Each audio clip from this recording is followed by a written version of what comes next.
السلام علیکم۔ جہلم کا قبرستان، بڑے کرم کے ہیں یہ فیصلے۔ جہلم کا سب سے بڑا قبرستان کسی مسلمان نے نہیں وقف کیا تھا، لیکن وقف کرنے والے کی زندگی کا خاتمہ مسلمان ہونے پر ہوا تھا۔ ٹنڈن رام پرساد، بہت ہی کم افراد نے یہ نام سنا ہوگا۔ یہ واقعہ 1933 کا۔ جناب ٹنڈن رام پرساد، نواب آف دکن، جس کی تقریباً 2.25 مربع زمین جہلم میں موجود تھی اور ان کی زیادہ تر اراضی دکن بھارت میں موجود تھی، ان کی ایک رہائش جو کہ اس زمانہ میں بہت عالی شان رہائش کا باغ محلہ نزد صرافہ بازار جہلم میں برلب دریا جہلم، یہ عمارت اب بھی واقع ہے۔ نواب آف دکن ٹنڈن رام پرساد ایک انتہائی رحم دل اور درویش صفت انسان تھا۔ گو کہ یہ شخص انتہائی امیر کبیر اور نواب خاندان کا اکلوتا وارث تھا جو کہ سونے کا چمچ لے کر پیدا ہوا تھا۔ اہل جہلم میں صرف چند افراد ہی جانتے ہوں گے کہ نواب آف دکن اکثر اوقات اپنی اراضی دیکھنے دکن سے جہلم تشریف لاتے۔ ان دنوں بھی وہ جہلم ڈوک عبداللہ کے نزدیک اپنی زمینوں کی دیکھ بھال کر رہے تھے کہ کچھ لوگ ایک بوڑھی عورت کا جنازہ لیے ان کے پاس سے گزرے۔ نواب آف دکن سمجھے کہ شاید یہ کوئی بیمار آدمی ہے، اسے کسی حکیم کے پاس لے کر جا رہے ہیں۔ تھوڑی ہی دیر گزری تھی کہ وہی باغ محلے کے افراد اسی طرح جنازہ لے کر واپس آ گئے۔ نواب ٹنڈن رام پرساد بھی اسی راستے پر کھڑے اپنی سواری کا انتظار کر رہے تھے۔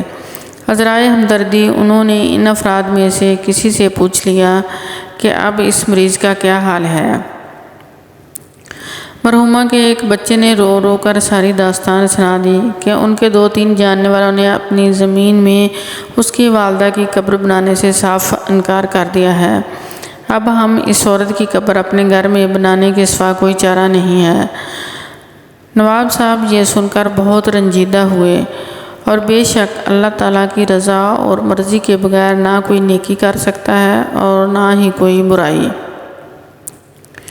چنانچہ اللہ پاک نے ٹنڈن رام پرساد کے دل میں اس مرحومہ کے لیے رحم ڈالا اور نواب صاحب نے مرحومہ کے بچوں کو پاس بلایا اور یکدم حیرت انگیز پیشکش کر دی کہ اگر آپ مسلمان بھائیوں نے میت دفنانے سے انکار کیا تو آپ پریشان نہ ہوں، یہ زمین یہ جائیداد ادھر ہی رہ جانی ہے، البتہ ہم سب انسانوں نے جلد یا بدیر دنیا سے چلے جانا ہے۔ آپ لوگ میری اس زمین پر جس جگہ چاہتے ہیں اپنی والدہ کو دفن کر دیں، اور آج سے میں اپنی یہ 2.25 مربع زمین مسلمانوں کی قبرستان کے لیے وقف کرتا ہوں۔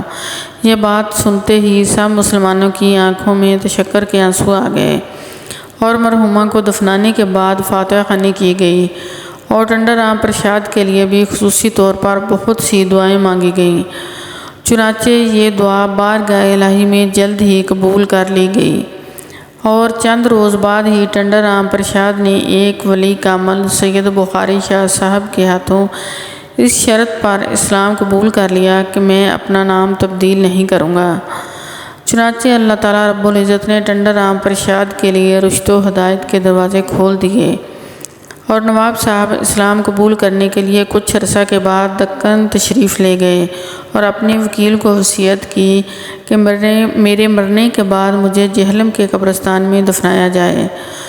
چنانچہ چند سال بعد یعنی قیام پاکستان سے 5 سال قبل 1942 کو جہلم اور پاکستان کے مسلمانوں کے محسن اس دنیا فانی سے کوچ کر گئے اور ان کی میت دکن سے ان کی ذاتی گاڑی میں جہلم لائی گئی اور جہلم میں بڑی تعداد میں مسلمانوں نے جنازہ میں شرکت کی اور جہلم کے اس عظیم قبرستان میں سپرد خاک کر دیا گیا۔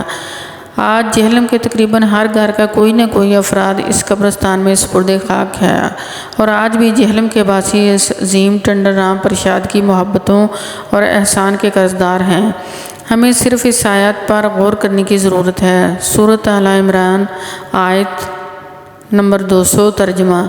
تو کہہ اے اللہ بادشاہی کے مالک، تو جسے تو چاہتا ہے سلطنت دیتا ہے اور جسے تو چاہتا ہے سلطنت چھین لیتا ہے اور جسے تو چاہتا ہے عزت دیتا ہے اور جسے تو چاہے ذلیل کرتا ہے۔ سب خوبی تیرے ہاتھ میں ہے، بے شک تو ہر چیز پر قادر ہے۔ جزاک اللہ۔